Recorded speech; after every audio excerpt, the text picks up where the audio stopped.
নমস্কাৰ। ইতিমধ্যে আমাৰ অগ্ৰজ প্ৰভুজনে ইমান সুন্দৰভাৱে সপ্তম স্কন্ধত প্ৰভু ভগৱন্তৰ মহালীলা বৰ্ণনা কৰি আছে। ভক্তৰ ৰক্ষণৰ কাৰণে স্বয়ং প্ৰভু ভগৱন্তে যদিও নিষিদ্ধ এক মহাবৰদান পাই হিৰণ্যকশিপুৰে যিটো গৰ্ব কৰিছিল, অহংকাৰ কৰিছিল, আৰু তাৰ ফলত সমস্ত বিষ্ণু ভক্তৰ মাজত যি এটা হাহাকাৰ পৰিৱেশ সৃষ্টি কৰিছিল, এই সমস্তকে এক মহালীলাৰ জৰিয়তে দৰ্শন দিবৰ কাৰণে স্বয়ং প্ৰভু ভগৱন্তে নিষিদ্ধ বৰদানৰ মাজতো তেওঁ চিত্ৰ বিচাৰি মহালীলা কৰিছিল। যিজনৰ হিৰণ্যকশিপুৰে ব্ৰহ্মাৰ বৰন্ত জ্ঞান হৈ আকাশতো নমৰে, পাতালতো নমৰে, কোনো জীৱ জন্তুৰ হাততো নমৰে, নৰৰ হাততো নমৰে, দেৱতাৰ হাততো নমৰে। আজিলৈকে যিমানেই জন্মগ্ৰহণ কৰিছে এই সংসাৰত, কাৰো হাততে তেওঁৰ মৃত্যু হ'ব নোৱাৰে। অজেয় অপৰাজেয় এনেকুৱা এক মহাশক্তি, দিনতো নমৰে, ৰাতিও নমৰে, বাহিৰতো নমৰে, ভিতৰতো নমৰে, এনেকুৱা এক অলৌকিকতা। তাৰ মাজতে প্ৰভু ভগৱন্তে কৰিছে মহালীলা। কোনেও ভাবিব নোৱাৰাকৈ নৰসিংহ, নৰ আৰু জন্তুৰ এক মহাৰূপ লৈ আজি জগতকে বিমোহিত কৰি আছে।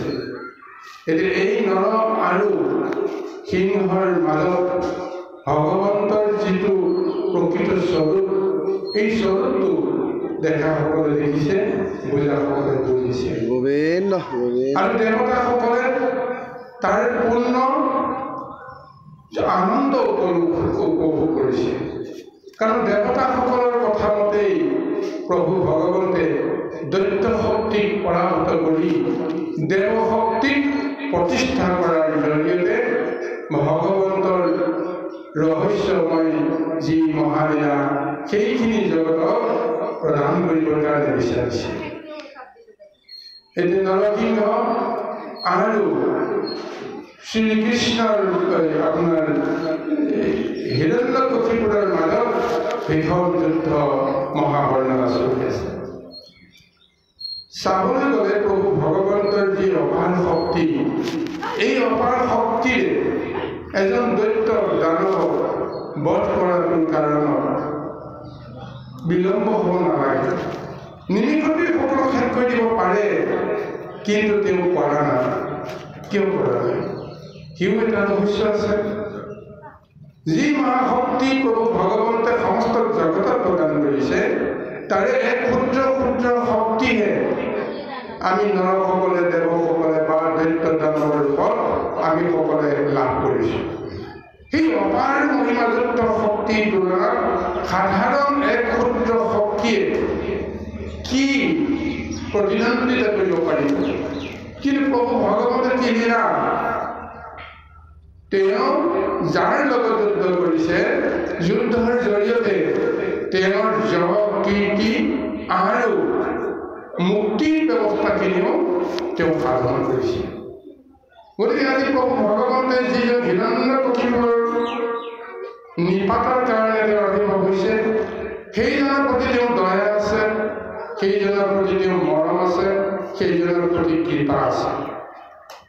পূৰ্বজন্মৰ সংস্কাৰ সূত্ৰে আমি নকৰিব লগা বহু কৰ্ম কৰি আমি এইটো জন্মতো নানা ধৰণৰ আমি সমস্যাত পৰিব লগা হৈছোঁ, নানা ধৰণৰ আমি দুখত পৰিব লগা হৈছোঁ। তাৰ মাজেও প্ৰভু ভগৱন্তে কিন্তু ভক্তক কোনো কাৰণতে অনাদৰ নকৰে। এয়া হৈছে আধ্যাত্মিক তত্ত্ব। আৰু ভক্তৰ কাৰণে ভগৱন্তৰ মহা আবিৰ্ভাৱ। এতিয়া লৌকিকত ক'বলৈ গ'লে প্ৰহ্লাদৰ দৰে মহাভক্তক এইখন সংসাৰলৈকে লৈ আহিছে দৈত্যজনী জন্মগ্ৰহণ কৰাই। তাৰ জৰিয়তে তেওঁ হৰি নামৰ মহাৰস প্ৰৱৰ্তন কৰিছে। এইজন ভক্তক ৰক্ষা কৰিবৰ কাৰণে আহিছে স্বয়ং কৃষ্ণ প্ৰভু ভগৱন্ত নৰসিংহ ৰূপ হিৰণ্যকশিপুৰ কোন আছিল? এইজন হিৰণ্যকশিপুৰ আছিল বৈকুণ্ঠৰ এজন পাৰিষদ। যমজ দুজন ভাতৃ জয় আৰু বিজয়। জয় আৰু বিজয় বৈকুণ্ঠত থাকি যিটো মদ অহংকাৰ কামনা বাসনাৰ অনুভৱ কৰিছিল, যাৰ ফলত প্ৰভু ভগৱন্তে লীলা কৰি চাৰি সিদ্ধৰ জৰিয়তে অভিশপ্ত কৰাই এইখন সংসাৰলৈকে অনা, মানে এইখন সংসাৰতে তেওঁলোকৰ মদ গৰ্ব সমস্ত অহংকাৰক লৈ কৰ্ম কৰক আৰু চূড়ান্ত শিখৰত উপনীত হোৱাৰ লগে লগে স্বয়ং কৃষ্ণ প্ৰভু ভগৱন্ত নিজে আহি তেওঁলোকক মুক্ত কৰি লৈ যাব। তিনিটা জন্ম তেওঁলোকে এইখন সংসাৰত দৈত্য শক্তিক আধাৰিত কৰি কৰ্ম কৰিব লাগিব। তাৰে প্ৰথম জন্মটো হৈছে হিৰণ্যাক্ষ আৰু হিৰণ্যকশিপুৰ। গতিকে তেওঁলোকক যিমান সোনকালে এই মৰ্ত্যৰ পৰা বা এই সংসাৰৰ পৰা মুক্তি দিব, সিমান সোনকালে দ্বিতীয় জন্ম আৰম্ভ হ'ব।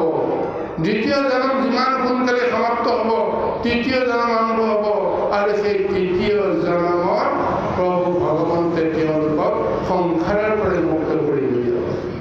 গতিকে এই মহাযুদ্ধৰ জৰিয়তে তেওঁ প্ৰথম কল্পটো সলাই দিবৰ কাৰণে তেওঁ আহি কি কৰিছে যে দুজনৰ মাজত এক মহাযুদ্ধ, দৈত্যসকলৰ মাজত নানা ধৰণৰ সন্ত্ৰাস হৈছে, কিন্তু দেৱসকলৰ মাজত আনন্দ হৈছে। সিদ্ধ ঋষি মুনিসকলৰ মনত মহা আনন্দ হৈছে, কাৰণ তেওঁলোকে ঈশ্বৰৰ তত্ত্বটো বুজিছে, ৰহস্যটো বুজিছে, ঈশ্বৰৰ উদ্দেশ্যটো বুজি পাইছে। আৰু এই যে প্ৰভু ভগৱন্তে মহালীলা কৰি দুজন ভক্তক উদ্ধাৰ কৰিব, এজন 5 বছৰীয়া প্ৰহ্লাদ হিৰণ্যকশিপুৰৰ পুত্ৰ, দ্বিতীয়জন স্বয়ং হিৰণ্যকশিপুৰ।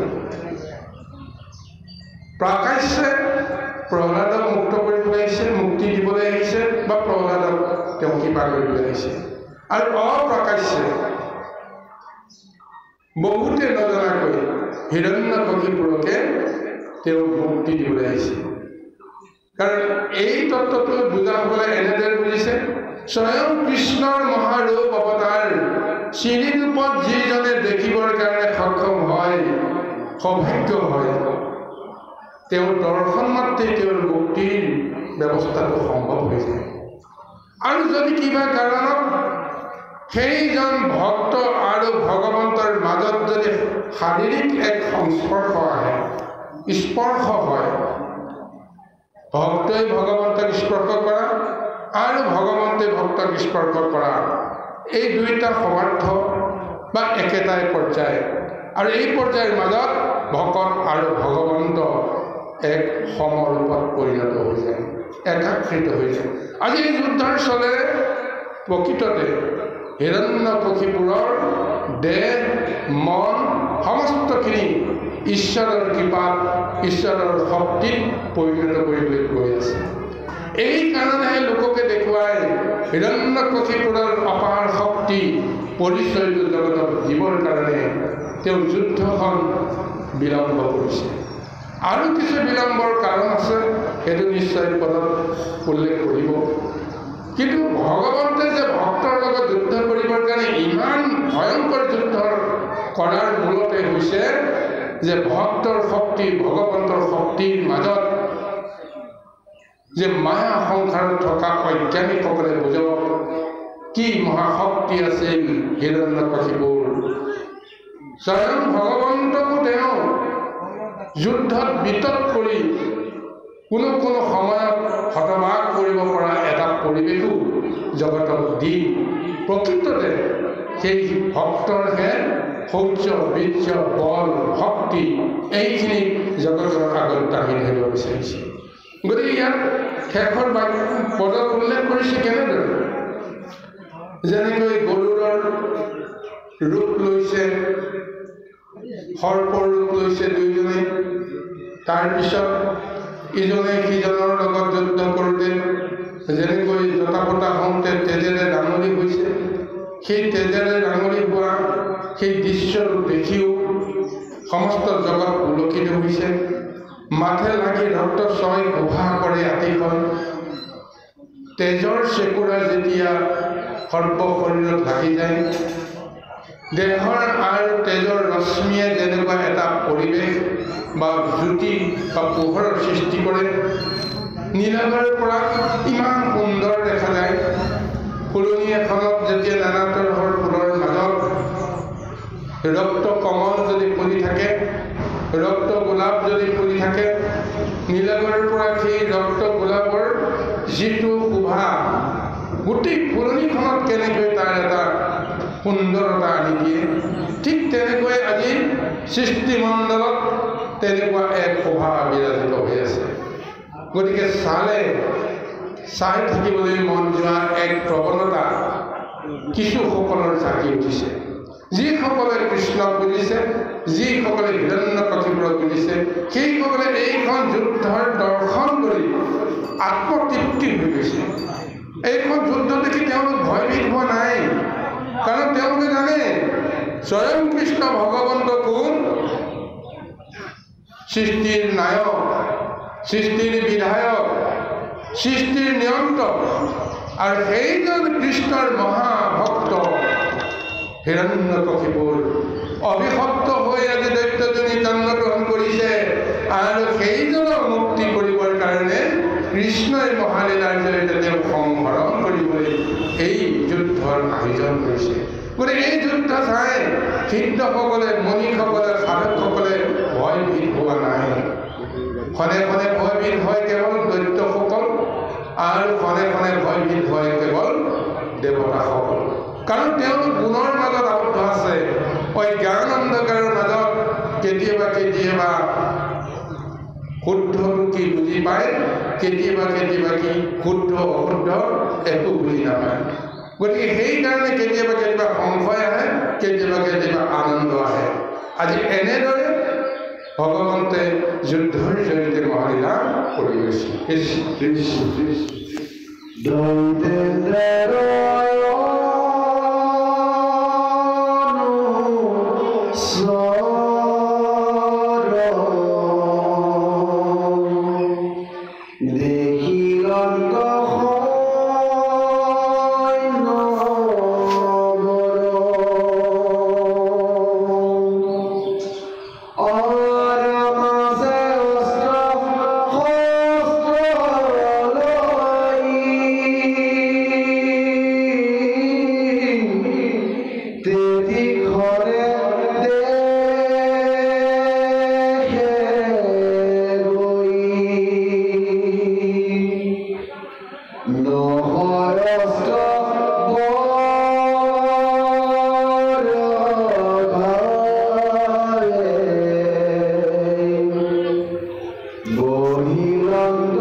দেখি আচৰিত হৈ গৈছে স্বয়ং প্ৰভু ভগৱন্ত নৰসিংহৰ যেতিয়া কেশৰৰ শব্দই সমস্ত জগতত যেতিয়া এক ভয়ংকৰ ধ্বনি তোলে আৰু সেই কেশৰৰ কোবত মেঘগণ খণ্ড খণ্ড হৈ যায়, ধুমুহাৰ সৃষ্টি হয়, সমস্ত জগতত তাৰ এক মহা প্ৰলয়ৰ এটা সূচনা যেন হয়। যেতিয়া তেওঁ খঙত যেতিয়া গোটেই সৰ্ব শৰীৰ জোকাৰি দিয়ে, মহা আৰ্তনা কৰে, তেতিয়াই সমস্ত জগতত যেন প্ৰলয় আহি যায়। সেই ভয়ংকৰ যুদ্ধৰ পিছত প্ৰভু ভগৱন্তে সিদ্ধান্ত কৰিলে যে যিটো নিশ্চিত সময় তাতেই তেওঁ সিদ্ধ ৰূপ বিচাৰি এতে নৰসিংহক বধ কৰিব লাগিব। পুৱা বেলাতেই এই মহা ৰূপটো তেওঁ ধাৰণ কৰি প্ৰহ্লাদক ৰক্ষা কৰাৰ চলেৰে তেওঁ হিৰণ্যকশিপুৰ ওচৰলৈকে আহিছিল। সেই সময়ৰ পৰা এইটো মহাযুদ্ধ এইটো দিন চলি আছে আৰু এইটো দিন চলাই থকাৰ এটাই উদ্দেশ্য যে দিনতো নমৰে, ৰাতিও নমৰে, অস্ত্ৰ শস্ত্ৰটো নমৰে, ঠিক এনেদৰে কোনো ব্যৱস্থাতে তেওঁৰ মৃত্যু নহয়। তাৰ মাজেৰে প্ৰভু ভগৱন্তে এটা ক্ষণলৈকে তেওঁ অপেক্ষা কৰি আছে। যেতিয়া সন্ধ্যা সময় হৈছে, বেলি ডুবি গৈছে, সূৰ্যৰ ৰিংচাং কিছু এই প্ৰকৃতিত আছে, আন্ধাৰে লাহে লাহে গ্ৰাস কৰিবলৈ আহিছে, তেতিয়া দিনতো নহয় ৰাতিও নহয়, এই সন্ধ্যা বেলা তেওঁ হঠাতে থাপ মাৰি ধৰি সেই হিৰণ্যকশিপুৰক তেওঁ টানি লৈ আহিছে। কলৈ লৈ আহিছে? ৰাজপ্ৰসাদৰ বাৰাণ্ডালৈকে লৈ আহিছে। কাৰণ প্ৰসাদৰ বাহিৰতো তেওঁ মৃত্যু হ'ব নোৱাৰে, ভিতৰতো মৃত্যু হ'ব নোৱাৰে। আৰু তাৰপিছত তেওঁ সেই বাৰান্দাৰ পানী বচাতে তেওঁ বহি লৈছে আৰু তেওঁৰ দুয়োখন উৰুত হিৰণ্যকশিপুৰৰ দেহটো পেলাই গৈছে। অৱস্থান দেখুওৱা গৈছে তেওঁ এতিয়া মৰ্ত্যটো নাই আৰু পাতালতো নাই আৰু স্বৰ্গতো নাই। আকাশতো নমৰে, তেওঁ পাতালতো নমৰে, মৰ্ত্যতো নমৰে। এক ওলমা স্থানত তেওঁ দুই উৰুৰ মাজতে তেওঁ পেলাই গৈছে। অস্ত্ৰ শস্ত্ৰই তেওঁক মাৰিব নোৱাৰে, সেইকাৰণে ভয়ংকৰ তেওঁ দুয়োখন হাতৰ সেই তীক্ষ্ণ নখে হিৰণ্যকশিপুৰৰ হৃদয় বিলাৰি পেলালে, বক্ষস্থল বিলাৰি পেলালে আৰু সেই শৰীৰৰ পৰা ৰক্তময় সমস্ত শক্তি এটোপাল মাটিত নপৰাকৈ তেওঁ নিজৰ দেহতে সাৰি লৈছে। এই হিৰণ্যকশিপুৰৰ নাৰী পুৰুষ যিমানখিনি আছিল সেই সমস্তখিনি তেওঁ নিজৰ ডিঙিত মেৰিয়াই লৈছে এক মালা ৰূপত ধাৰণ কৰাৰ দৰে। আৰু এনেকৈ হিৰণ্যকশিপুৰক সমস্ত জগতত আচম্বিতে তেওঁ বধ কৰি পেলালে। আৰু হিৰণ্যকশিপুৰৰ বধত জগতৰ লোকসমূহে আচল ৰহস্যটো বুজি পালে যে ব্ৰহ্মাৰ বৰটো কোনো কাৰণতে হিৰণ্যকশিপুৰ ৰক্ষা নকৰিলে। আৰু ব্ৰহ্মাই জানে যে তেওঁৰ কি হ'ব। আৰু ব্ৰহ্মা বিষ্ণু মহেশ্বৰ তিনিজন এক কলেবৰ বুলিও কয়।